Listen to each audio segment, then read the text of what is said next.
I have a pet name for my inner critic. I like to call her Perfectoria. Because when I'm outside of my comfort zone, my default stress response is to control, perfect, and overachieve. So when I was invited to give this TED Talk, instead of sitting down to write an outline for a 12-minute speech, well, I settled in and I started to write a manuscript. And then I stopped when my husband ever so gently reminded me that the TED tagline is, "Ideas worth spreading."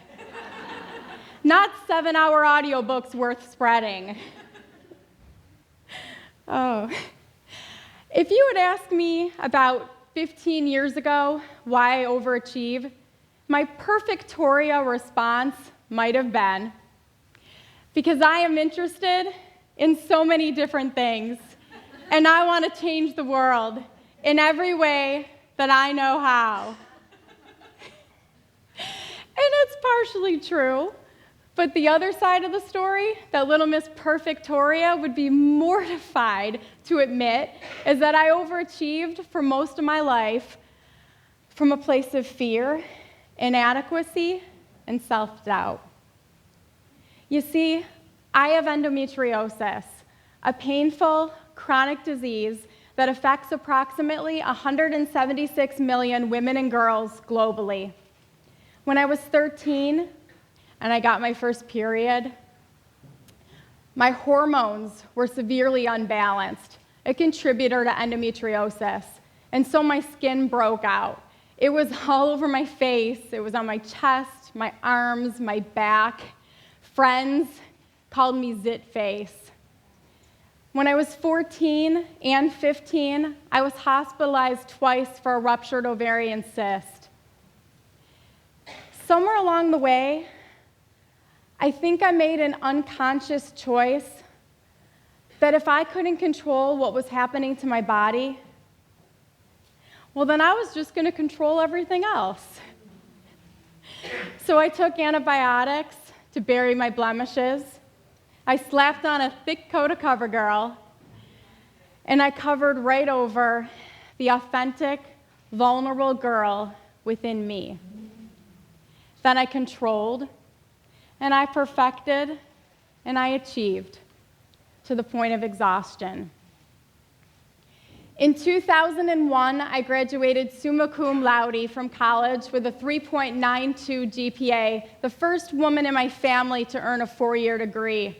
I completed a double major in English and history, a minor in writing, a concentration in women's studies while working 2 part-time jobs on the side.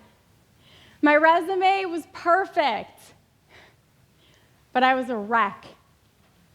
I had a panic attack in the bathroom during a final exam.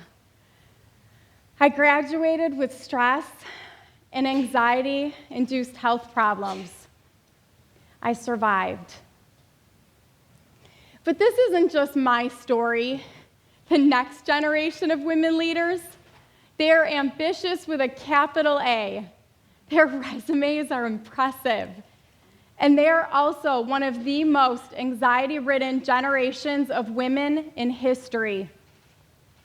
Every day, I receive emails from rising women leaders all around the world. Carrie, a college student, wrote me to say, "Maria, I am sitting here afraid to complete this huge project worth 50% of my grade because I'm afraid it won't be good enough." Why?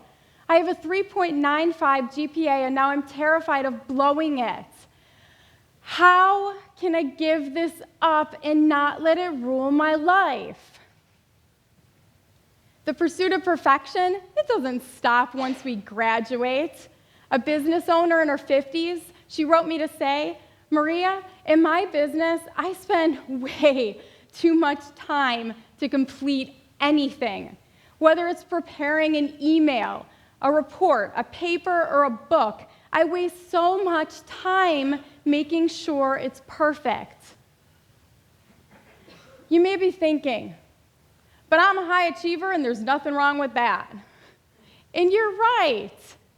But understand that there is a fine line between being a high achiever and a perfectionist. A high achiever is driven by a love of learning and a sense of purpose. A perfectionist is driven by fear-based ambition with a capital A. I have to be perfect, or else people are going to find out that I'm not worthy or good enough. You see, there are mental health issues in my family: anxiety, depression, addiction. The perfectionist in me has hidden this. But the high achiever in me just stood here, and for the first time in my life, I said it out loud to a room full of strangers. Why did I do that? It's because that part of me, the real me, says, wow, I totally rock. My family and I have been through some dark, serious, soul-wrenching shit. And while we are not through to the other side yet, we're getting there.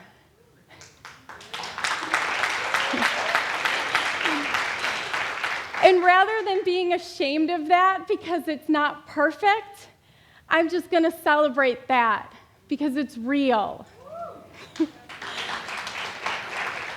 What I discovered through counseling, coaching, soul searching, praying, and a ton of personal leadership development is that it's invented here within. Because when our self-worth is constructed anywhere else except within ourselves and our higher power, we begin living our lives according to someone else's plan. We fall victim to confusion and self-doubt, and we can chase perfection to mask that doubt.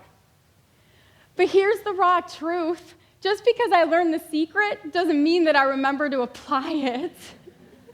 So when my husband and my girlfriends aren't there to remind me, here's how I remind myself. I say, Maria, stop the insanity. Case in point, I used to spend days perfecting 2,000+ word blog posts. I'd pick the perfect photos and the perfect fonts and the perfect colors for the headlines and the subheads, and I'd post it. What happened? Not much. Why? Because no one had time to read it. Women are busy. I post a 2-sentence idea to Facebook that has rawness and vulnerability and something real to say. People notice it. People comment on it. Ladies, it gets shared. Now, does that mean that we never produce anything substantive ever again? Of course not. It just means that everything that we do doesn't require a Herculean effort to get a great result. I say, Maria, get real. When I first began my public speaking career, I watched a webinar where the trainer warned that public speakers have a split second to make a first impression with an audience. And studies show that if a speaker used filler copy, like, yeah, you know, just one time, they lose credibility with an audience. Yeah. Well, I gotta tell you, my inner perfectionist just loved that webinar. So I perfected my speeches, and I got out there, and I acted like I was the all-knowing, all-powerful guru who perfectly ditched my inner perfectionist. And how did the audience respond? Well, here's some of the actual comments I received in anonymous feedback forms. Too perfect. Show off. Not one like, yeah, or you know in a whole 60-minute speech. Recovering perfectionist, my ass.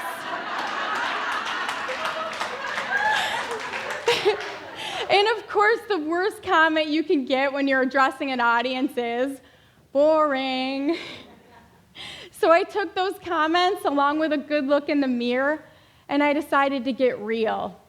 I started speaking again, and something different happened during Q&A and discussion. Women began taking the microphone and getting real too. Women saying, quote, I have never experienced such a cleansing of guilt or shame before in my life. I felt like you were inside my head, telling my story too.